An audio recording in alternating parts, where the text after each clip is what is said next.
Dòng đời trôi dần trôi, nắng mưa đã thay mây mùa.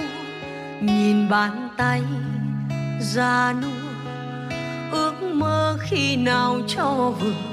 Cuộc đời như cơn gió thoáng đi qua trong đời ta, với anh mỗi người một nơi. Gặp lại nhau giờ đây, tóc đã phai theo tháng ngày.